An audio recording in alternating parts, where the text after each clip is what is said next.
오늘 우리에게 주시는 하나님의 말씀은 구약성경 열왕기하 14장 1절에서 16절까지 말씀입니다. 구약성경 585페이지 열왕기하 14장 1절에서 16절까지 말씀, 하나님의 말씀 함께 읽겠습니다. 이스라엘의 왕 여호아하스의 아들 요아스 제2년에 유다의 왕 요아스의 아들 아마샤가 왕이 되니 그가 왕이 된 때에 나이 25세라 예루살렘에서 29년간 다스리니라. 그의 어머니의 이름은 여호앗단이요 예루살렘 사람이더라. 아마샤가 여호와 보시기에 정직히 행하였으나 그의 조상 다윗과는 같지 아니하였으며 그의 아버지 요아스가 행한 대로 다 행하였어도 오직 산당들을 제거하지 아니하였으므로 백성이 여전히 산당에서 제사를 드리며 분향하였더라. 나라가 그의 손에 굳게 섬에 그의 부왕을 죽인 신복들을 죽였으나 왕을 죽인 자의 자녀들은 죽이지 아니하였으니 이는 모세의 율법책에 기록된 대로 함이라. 곧 여호와께서 명령하여 이르시기를 자녀로 말미암아 아버지를 죽이지 말 것이요 아버지로 말미암아 자녀를 죽이지 말 것이라. 오직 사람마다 자기의 죄로 말미암아 죽을 것이니라 하셨더라. 아마샤가 소금 골짜기에서 에돔 사람 10,000명을 죽이고 또 전쟁을 하여 셀라를 취하고 이름을 욕되리라 하였더니 오늘까지 그러하니라. 아마샤가 예후의 손자 여호아하스의 아들 이스라엘의 왕 요아스에게 사자를 보내 이르되 오라 우리가 서로 대면하자 한지라. 이스라엘의 왕 요아스가 유다의 왕 아마샤에게 사람을 보내 이르되 레바논 가시나무가 레바논 백향목에게 전가를 보내어 이르기를 내 딸을 내 아들에게 주어 아내로 삼게 하라 하였더니 레바논 들짐승이 지나가다가 그 가시나무를 짓밟았느니라. 내가 에돔을 쳐서 파였으므로 마음이 교만하였으니 스스로 영광을 삼아 왕궁에나 내 집으로 돌아가라. 어찌하여 화를 자취하여 너와 유다가 함께 망하고자 하느냐 하나 아마샤가 듣지 아니하므로 이스라엘 왕 요아스가 올라와서 그와 유다의 왕 아마샤가 유다의 베세메스에서 대면하였더니 유다가 이스라엘 앞에서 패하여 각기 장막으로 도망한지라. 이스라엘 왕 요아스가 베세메스에서 아하시아의 손자 요아스의 아들 유다 왕 아마샤를 사로잡고 예루살렘에 이르러 예루살렘 성벽을 에브라임 문에서부터 성 모퉁이 문까지 400규빗을 헐고 또 여호와의 성전과 왕궁 곳간에 있는 금과 은 모든 기명을 탈취하고 또 사람을 불모로 잡고자 사마리아로 돌아갔더라. 요아스의 남은 사적과 그의 업적과 또 유다의 왕 아마샤와 싸운 일은 이스라엘 왕 역대 지략에 기록되지 아니하였느냐. 요아스가 그의 조상들과 함께 잠에 이스라엘 왕들과 사마리아에 함께 장사되고 그의 아들 여로보암이 대신하여 왕이 되니라. 아멘. 자, 오늘 14장에서는요 지금 이 유다의 왕 아마샤의 왕의 이야기입니다. 유다의 왕 아마샤는 요아스의 아들이고요. 또 북쪽 이스라엘 관계 속에서 보면은 여호아스의 아들 요아스와 이렇게 아주 전쟁 대립되는 그런 관계입니다. 2절에 보시면은 아마샤가 왕이 된 때가 나이 25세였고요. 예루살렘에서 29년간 다스렸음을 알 수 있고요. 그의 어머니가 여호앗단 예루살렘 사람이라고 소개하고 있습니다. 이 아마샤에 대한 열왕기 왕의 하나님의 평가는 이 3절과 4절로 우리가 알 수 있게 되는데 여호와 보시기에는 정직히 행하였습니다. 하나님 보시기에는 정직히 행했는데 그의 조상 다윗과는 같지 않아요. 이 다윗처럼 온전히 하나님을 섬기고 또 예배하고 이 말씀을 지키지는 못하였다. 이게 약간 2% 부족하다라는 평가를 그렇게 하고 있습니다. 또 아버지 요아스가 행하였던 대로 다 행하였다. 아버지 요아스는 성전을 다시 수리하면서 이 성전의 신앙을 다시 회복한 그런 신앙 개혁의 모습을 보여주었는데요. 그런 모습들도 보이고 있지만 역시 4절에 보면 이 산당, 당시 이 가나안에 남아 있었던 어떤 풍속 신앙이라 그럴까요? 그런 산당을 제거하지 않아서 이제 이스라엘 백성들이, 유다 백성들이 그곳에 가서 우상을 섬기는 그런 일이 있었다는 거예요.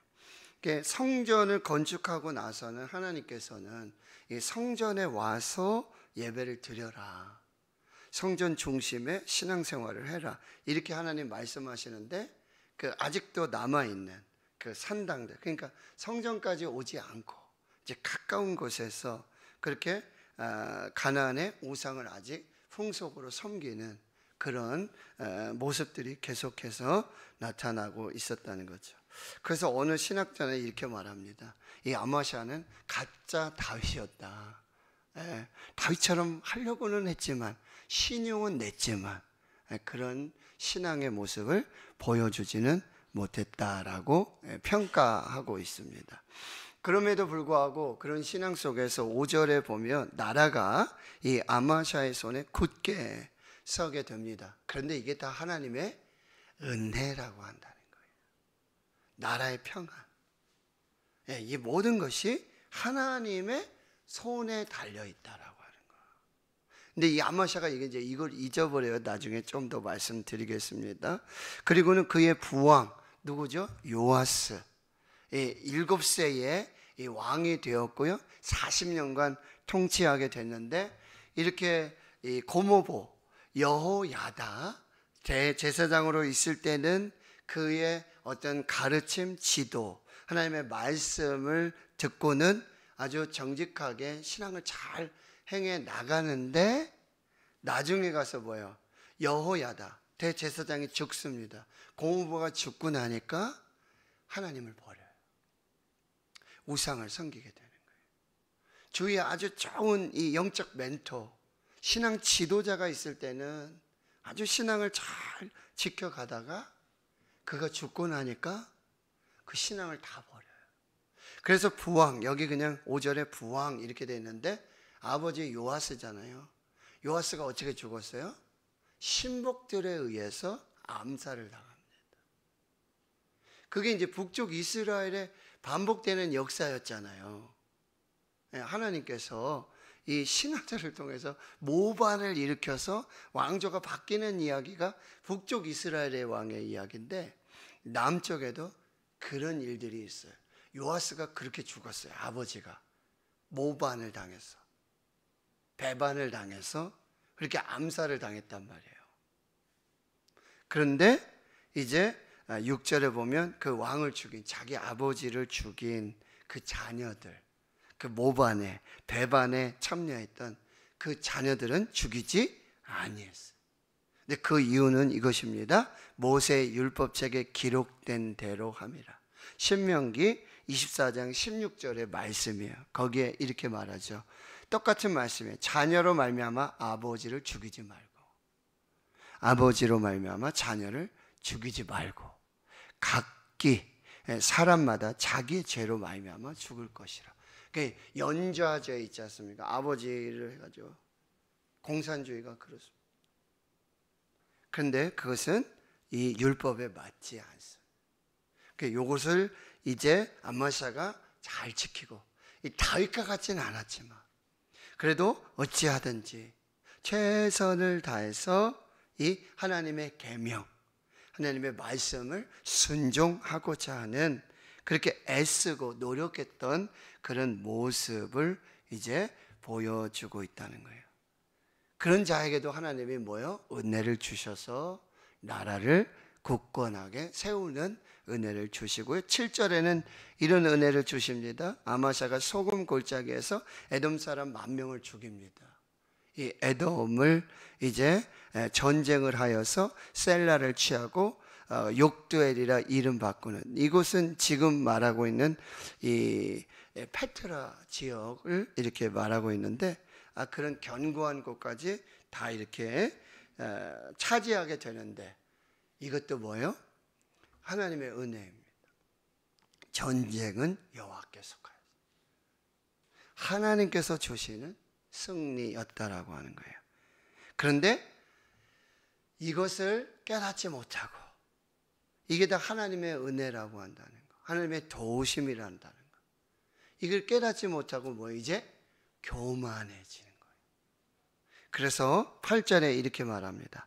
아마샤가 이제 예후의 손자, 이제 북쪽 이스라엘이죠. 예후의 손자 아하스의 아들 이스라엘랑 요아스에게 이 사자를 보냅니다. 그리고 오라, 우리가 서로 대면하자. 이거 그냥 한번 만납시다 이런 얘기가 아니에요. 오라, 우리가 서로 대면하자, 전쟁하자는 거예요.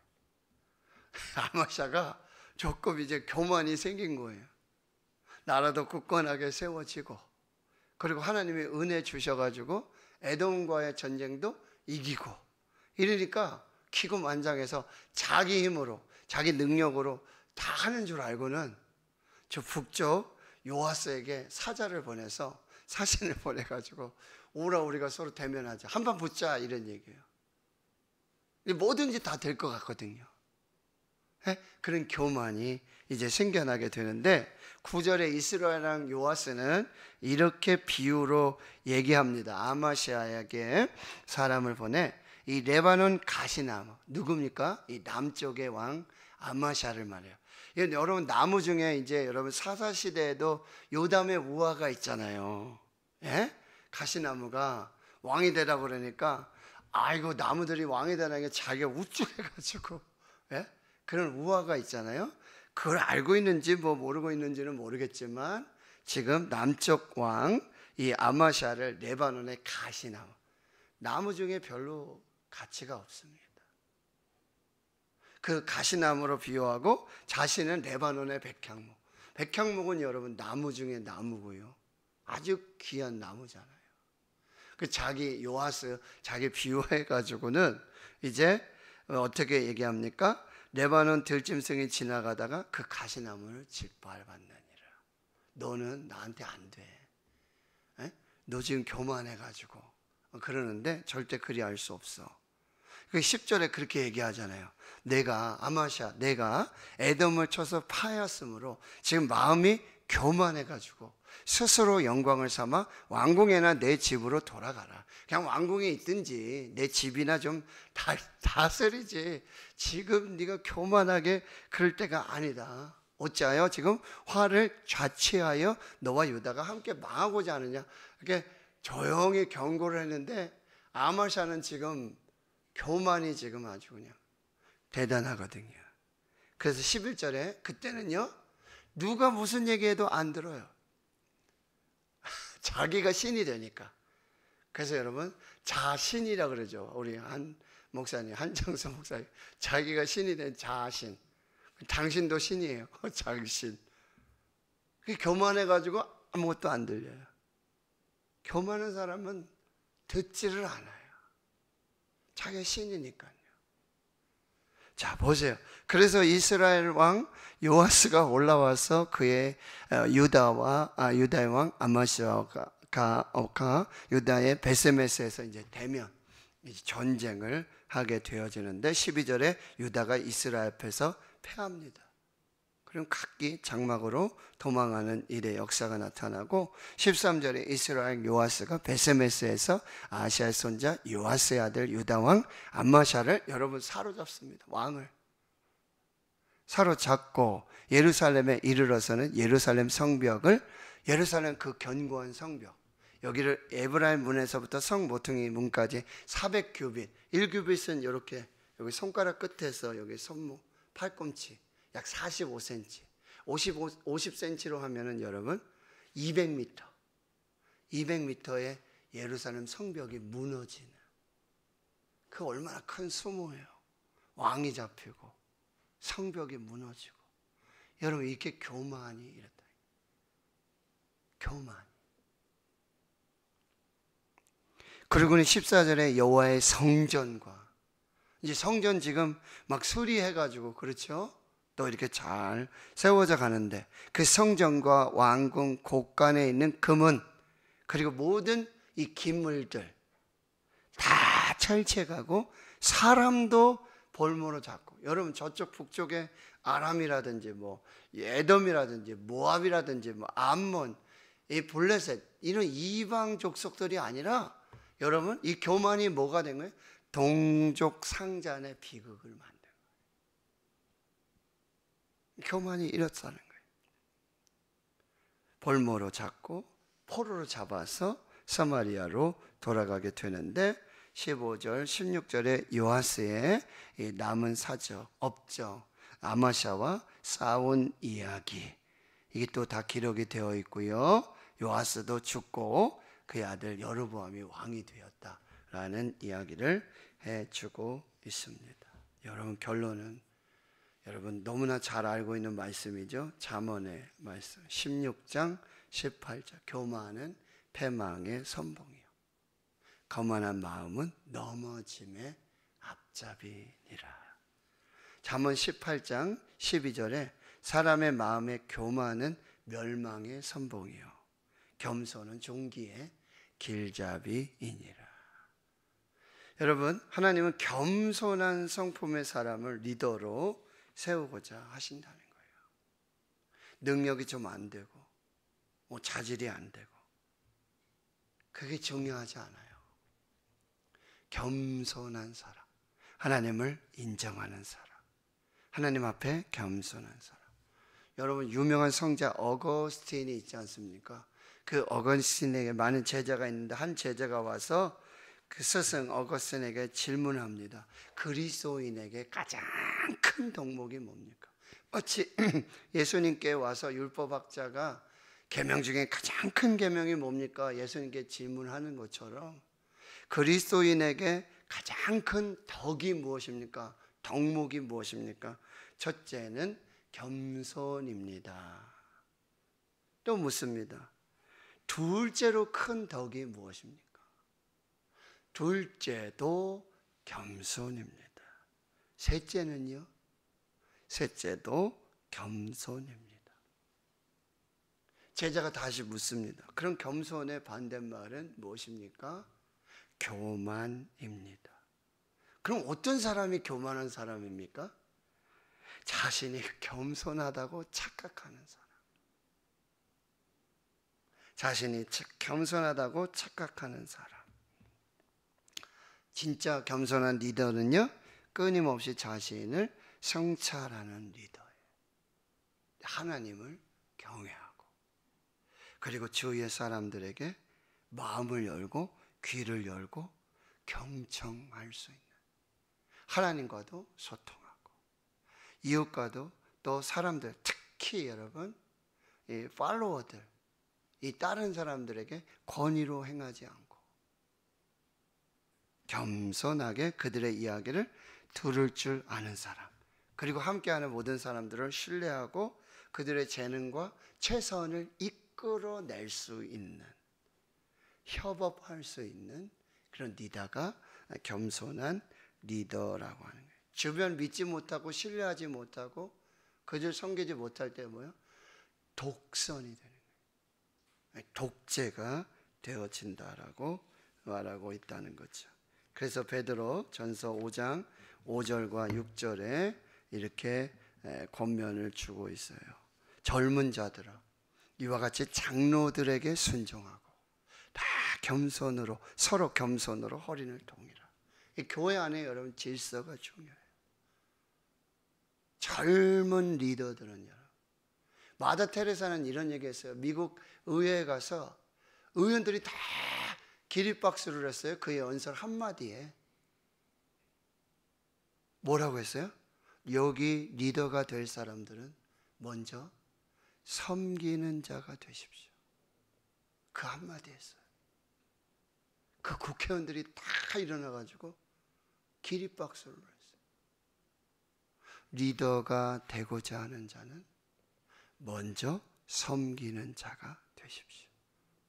여기 젊은 자들아, 장로들에게 순종하고 다 서로 겸손으로 허리를 동이라. 하나님은 이 교만한 자를 대적하시되 겸손한 자에게는 은혜를 주시느니라. 이런 교만은 누가 다스려야 돼요? 결국 하나님이 다스려야 돼요. 교만은 하나님을 대적하는 거예요. 여러분, 하나님을 대적하고 이긴 사람이 있습니까? 그러므로 하나님의 능하신 손 아래에서 겸손하라. 때가 되면 너희를 높이시리라. 요셉이요, 형제들에게 구덩이에 던져지고 노예로 팔려요. 포디발 아내의 모함을 받죠. 옥에 가요. 끝까지 하나님만 바라보고 겸손했어요. 할 말이 얼마나 많아요. 할 말이 얼마나 많아요. 억울한 일이 얼마나 많습니까? 그러나 하나님 앞에서, 하나님의 능하신 손 아래에서 겸손하였을 때, 하나님이 때가 되니까 하나님이 높여요. 여러분, 하나님이 높이시는 사람을 누가 내립니까? 하나님이 높여주시는 사람 누가 내려요? 오늘 결론입니다, 여러분. 교만은 패망의 선봉이요, 겸손은 존귀의 앞잡이이니라. 오늘 겸손하게 하나님을 경외하고 하나님의 말씀에 순종하고 하나님의 뜻을 이루어 갈 때 하나님이 이루시는 귀한 역사. 겸손하고 순종하면 하나님께서 은혜를 주시고 하나님께서 승리를 주세요. 그런데 교만하면, 여러분, 은혜를 잊고 교만하면 결국 패할 수밖에 없다라고 하는 것. 리더의 첫 번째 덕도 겸손, 둘째도 겸손, 셋째도 겸손. 그래서 우리 집 아들 이름을 겸이라고 했는데, 둘째도 겸이라고 할까, 셋째도 겸이라고 할까 하다가 둘째는 신이라고 했고 셋째는 안 주셔서 아직 이름이 없습니다. 오늘도 겸손하게 하나님 앞에서 하나님이 인정하시고 높여주시고 하나님의 은혜로 사는 우리 모두 될 수 있기를 주의 이름으로 축원합니다. 아멘.